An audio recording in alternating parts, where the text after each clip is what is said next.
বিসমিল্লাহির রহমানির রহিম। শুরু করছি পরম করুণাময় আল্লাহ তাআলার নামে। চলে আসলাম প্রিয় দর্শক আবার সাম্প্রতিক বিষয় নিয়ে কিছু কথা বলার জন্য। সম্প্রতি আমাদের দেশের ভিতরে দর্শন, খুন, রাহাজানি চরম মাত্রা বেড়ে গেছে। পবিত্র কোরআনের আলোকে এই রমজান মাস আমাদের কি কর্তব্য, কি করণীয়, আমরা কি করছি, এই বিষয়ে আজকে কিছু কথা। পবিত্র কোরআনে আল্লাহ তাআলা বলেছেন, ইয়া আইয়ুহাল্লাযীনা আমানু কুতিবা আলাইকুমুস সিয়াম কামা কুতিবা আলাল্লাযীনা মিন ক্বাবলিকুম লাআল্লাকুম তাত্তাকুন।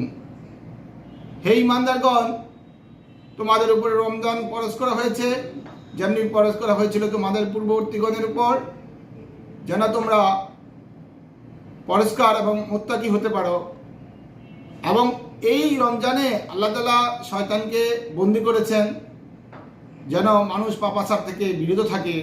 কিন্তু আমরা কি সম্প্রতি দেখলাম, দর্শনের মাত্রা এমন পর্যায়ে চলে গেছে, প্রতিদিন খবর কাগজ খুললেই দেখা যায় একজন দর্শিত হয়েছে, দুজন দর্শিত হয়েছে। এটা আমাদেরকে ভাবিয়ে তোলে। সরকার, রাষ্ট্র ব্যবস্থা এমন পর্যায়ে চলে গেছে, কোনোভাবে লাগাম টেনে ধরতে পারছে না। এক্ষেত্রে আমরা পরিত্রাণ পেতে গেলে আমাদের কি করণীয়, আজকের আলোচনা আমরা সেই জিনিসটা জানতে পারবো।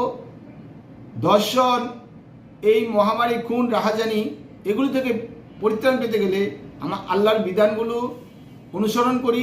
আল্লাহ তাআলা রমজানে তার বান্দাদের জন্য সর্বোচ্চ সুযোগ সুবিধা আল্লাহ তাআলা দিয়ে থাকেন, কিন্তু আমরা তার সদ্ব্যবহার না করে, রমজানের গুরুত্ব না বুঝে, রমজানের আদব রক্ষা না করে ব্যভিচার, অনাচার, দর্শনে লিপ্ত হয়েছি, যা আমাদের রমজানের আদবকে ভুলুণ্ঠিত করে।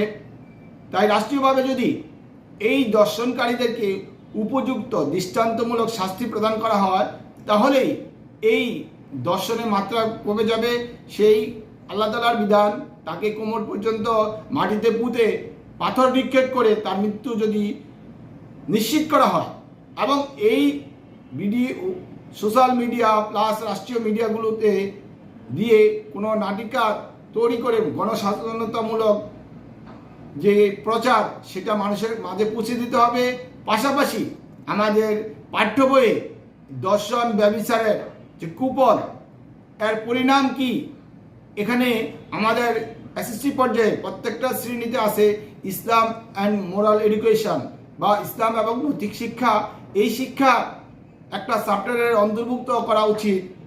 খুন, দর্শন, রাহাজানি, তার প্রতিকার, তার শাস্তি, কোরআন থেকে কি বলেছে আল্লাহ তাআলা, এগুলো পাঠ্য বইয়ের অন্তর্ভুক্ত করে এগুলোকে আরও ব্যাপক আকারে শিক্ষার্থীদের নৈতিক আদর্শ, মূল্যবোধ, এগুলোর ব্যাপারে আমাদেরকে লেসন আকারে পাঠ্য বইয়ের অন্তর্ভুক্ত করতে হবে। তাহলেই যে শিক্ষায় শিক্ষিত হয়ে আমরা প্রপার জ্ঞান লাভ করব, বাস্তব জ্ঞান লাভ করলেই আমাদের সমাজ থেকে আশা করছি যে এই ব্যভিচার কিছুটা হলো আস্তে আস্তে কমে যাবে। আমরা দেখেছি বিগত সরকারগুলোতে তারা পরিসংখ্যান দাঁড় করায় যে আগের সরকারে এতজন দর্শিত হয়েছে, এই সরকারে তার কম। এই জিনিসটা আমরা কখনোই করব না। আগে কি করেছে, আরেকজন অদম তাই বলে আমি উত্তম হব না, এটা তো হতে পারে না।